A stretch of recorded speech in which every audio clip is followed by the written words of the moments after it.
காவேரி பயங்கர டென்ஷனாக அப்படியே வீட்டுக்குள்ளேயே நடந்துக்கிட்டே இருக்காங்க. தாத்தா பார்க்குறாரு. பார்த்துட்டு கிட்ட வந்து கேட்குறாரு, என்னாச்சு உனக்கு அப்படின்னு சொல்லிட்டு கேட்குறாரு.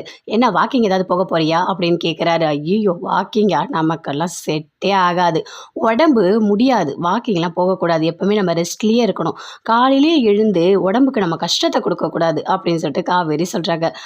சரிம்மா, சரி, எதுக்காக நீ வந்துட்டு இப்படி வீட்டுக்குள்ளேயே நடந்துட்டுருக்க, என்னாச்சு உனக்கு அப்படின்னு சொல்லிட்டு கேட்குறாரு.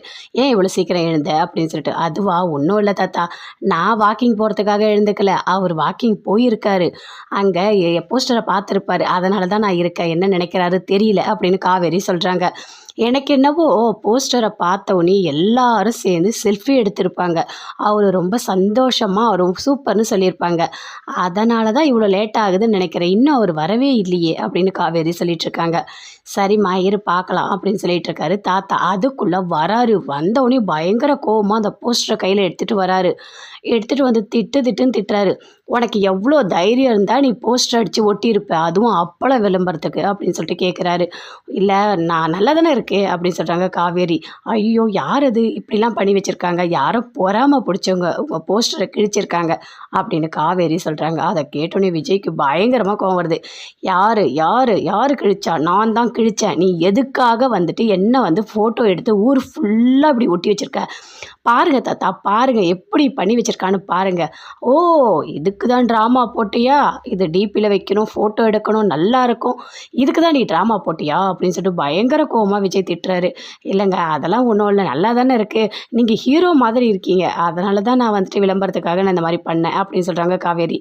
இங்கே பாரு, நீ என்ன வேணா பண்ணு, என்ன ஒரு வார்த்தை நீ கேட்டிருக்கணும், என்னை கேட்காம என் பர்மிஷன் இல்லாமல் எதுக்கு நீ பண்ண அப்படின்னு சொல்லிட்டு பயங்கரமாக திட்டிகிட்ருக்காரு.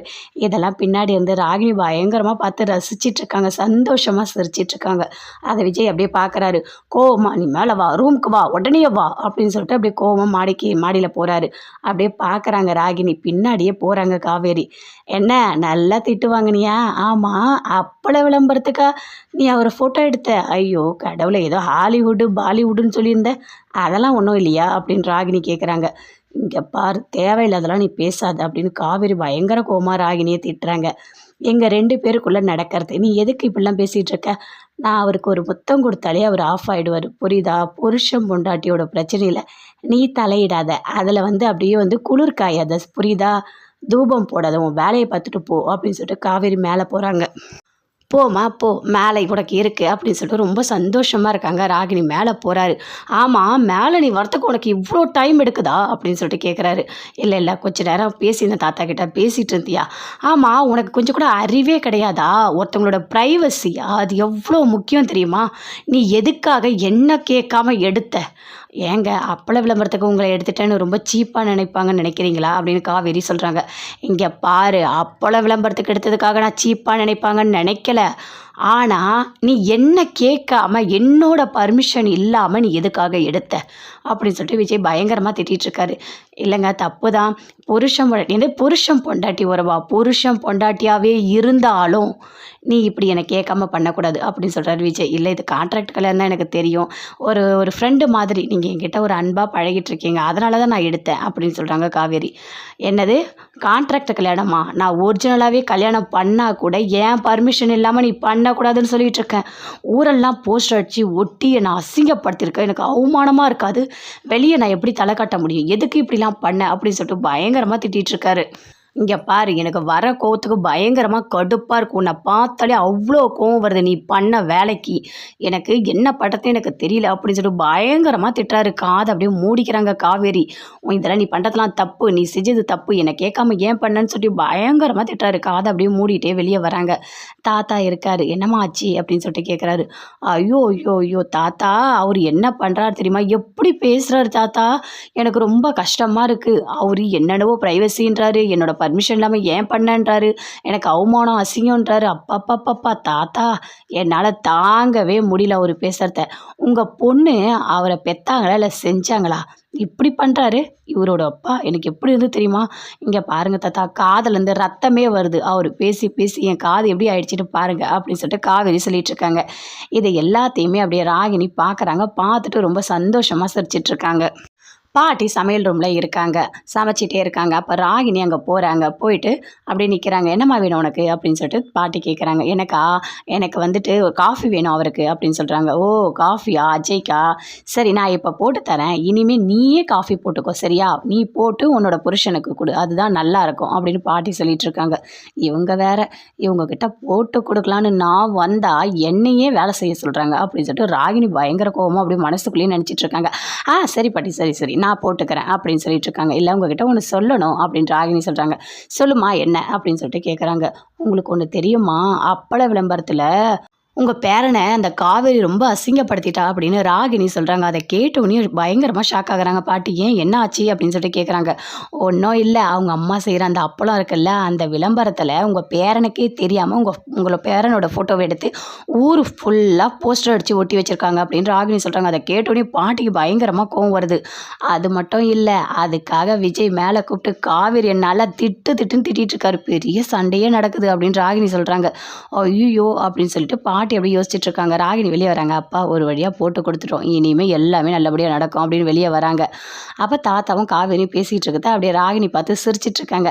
என்ன காவேரி, நல்ல திட்டு வாங்கின போல இருக்கு, அதுக்கு தான் இன்னொருத்தவங்க ஃபோட்டோவை நம்ம யூஸ் பண்ணக்கூடாது, அவங்கக்கிட்ட பர்மிஷன் கேட்டு தான் பண்ணணும். இப்போ பார்த்தியா எவ்வளோ திட்டு வாங்கின, அப்பப்பா உன்னை பார்க்கவே எனக்கு பாவமாக இருக்குது அப்படின்னு ராகினி சொல்கிறாங்க. இதெல்லாம் தப்பு தானே தாத்தா, நீங்கள் எடுத்து சொல்ல மாட்டீங்களா அப்படின்னு சொல்லிட்டு தாத்தா கிட்ட கேட்குறாங்க. அதுக்கு தாத்தா சொல்கிறாரு, இங்கே பாருமா, வேறு யார் ஃபோட்டோவும் அவங்க போடலை, அவளோட புருஷனோட ஃபோட்டோவை தான் போட்டிருக்கா, அவளுக்கு முழு உரிமை இருக்குது, அவங்க 2 பேரும் அந்த பிரச்சனையை தீர்த்துப்பாங்க, நீ தேவையில்லாத பேசாத, நீ இதில் தலையிடாதம்மா அப்படின்னு தாத்தா சொல்கிறாரு. என்ன தாத்தா தலையிடாதீங்கன்னு சொல்கிறீங்க, எவ்வளோ பெரிய அசிங்கம், இன்னைக்கு அவரை ஃபோட்டோ எடுத்தவன் நாளைக்கு என்ன எடுக்க மாட்டான்னு என்ன நிச்சயம் அப்படின்னு சொல்லிட்டு பயங்கர கோபமாக பேசிகிட்டு இருக்காங்க ராகினி. அதுக்கு தாத்தா சொல்கிறாரு, அதெல்லாம் பண்ண மாட்டாங்கன்னு. உன்னையா ஃபோட்டோ எடுப்பாங்க, உன்னை ஃபோட்டோ எடுத்தா வச்சுக்க, அது எல்லாமே வேஸ்ட்டு, நாங்களாம் அந்த மாதிரிலாம் சில்லறத்தனமாக ஒன்றை மாதிரிலாம் நாங்கள் பண்ண மாட்டோம் அப்படின்னு காவேரி பயங்கர கோவமாக பேசிகிட்டு இருக்காங்க. ஏய் உனக்கு என்ன பிரச்சனை, என் புருஷனை போஸ்டர் அடித்தேன்ல, இன்னும் கூட பெருசாக அடித்து ஊரெல்லாம் ஓட்டுவேன், நீ யார் கேட்குறதுக்கு அப்படின்னு சொல்லிட்டு காவேரி இப்படி கத்திட்டு இருக்காங்க. மேலே இருந்து விஜய்க்கு பயங்கர கோவமாக வருது. அந்த போஸ்டர் தூக்கி அப்படியே காவேரி மேலே அடிக்கிறாரு. என்ன இன்னும் நீ அடங்கலியா, இன்னும் பெரிய போஸ்டர் அடிப்பியா நீ அப்படின்னு சொல்லிட்டு இப்படி கத்துறாரு. ஐயோ நல்லா மாட்டிக்கிட்டுமே அப்படின்னு காவேரி அப்படி பார்க்குறாங்க. என்ன வாங்க நல்லா திட்டு வாங்கு, உனக்கு இதெல்லாம் தேவை அப்படின்னு சொல்லிட்டு அப்படியே ராகினி சிரிச்சுக்கிட்டே போகிறாங்க.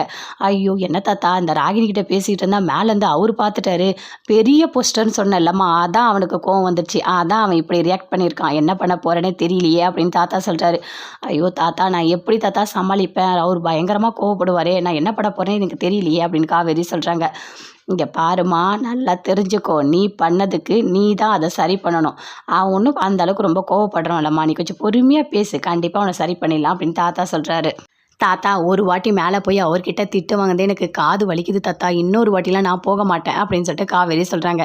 சரி விடுமா, அவன் கண்ணில் படாமல் இரு, அதுக்கப்புறம் பார்த்துக்கலாம் அப்படின்னு தாத்தா சொல்கிறாரு. நீ கவனிச்சுப்பல்ல தாத்தா, நான் பார்த்துக்கிறேன் தாத்தா, நீங்கள் கவலைப்படாதீங்க அப்படின்னு சொல்லிட்டு காவேரி அங்கேருந்து போகிறாங்க. ராகினி ரொம்ப சந்தோஷமாக இருக்காங்க. என்ன காவேரி, நல்லா மாட்டினியா நீ, இரு உன்னை என்ன பண்ணுறேன்னு பாரு, இந்த வீட்டில் உன்னை நிம்மதியாகவே இருக்க விட மாட்டேன், என்னால் முடிஞ்ச எல்லா நல்ல காரியமும் உனக்கு நான் பண்ணுவேன் அப்படின்னு சொல்லிட்டு ரொம்ப சந்தோஷமாக அப்படி ஓடிட்டுருக்காங்க.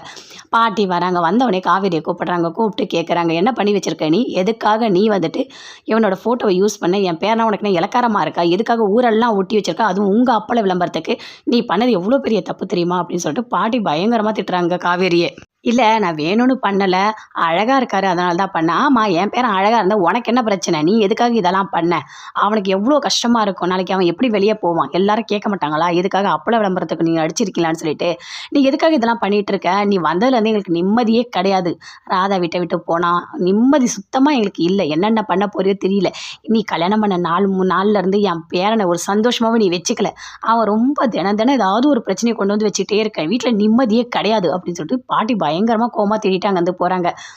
தாத்தா பார்க்குறாரு. விடுமா விடு, பாட்டி சொன்னாலும் நீ பெருசாக எடுத்துக்காதா, அவங்க பேர மேலே இருக்க அந்த ஒரு பாசத்தில் பேசுகிறாங்க, நீ அதெல்லாம் பெருசாக எடுத்துக்காதம்மா அப்படின்னு சொல்கிறாரு தாத்தா. எதுவுமே பேசவே இல்லை காவேரி அப்படியே அமைதியாக இருக்காங்க.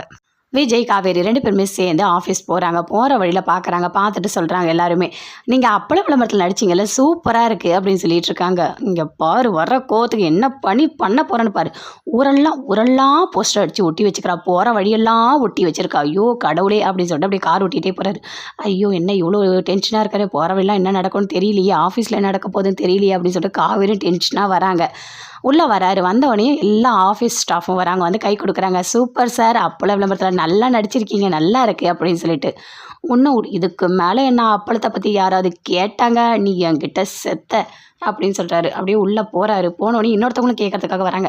அதுவா ஒன்றும் இல்லை ஒன்றும் இல்லை, அவர் வருவார், பேசுவார், நீங்கள் தலங்க வழி விடுங்க வழி விடுங்க அப்படின்னு சொல்லிட்டு காவேரி உள்ளே கூட்டிகிட்டு போயிட்டு உள்ள ரூமில் உட்கார வைக்கிறாங்க. விஜய் பயங்கரமாக கோவப்படுறாரு. என்னதான் நடக்குது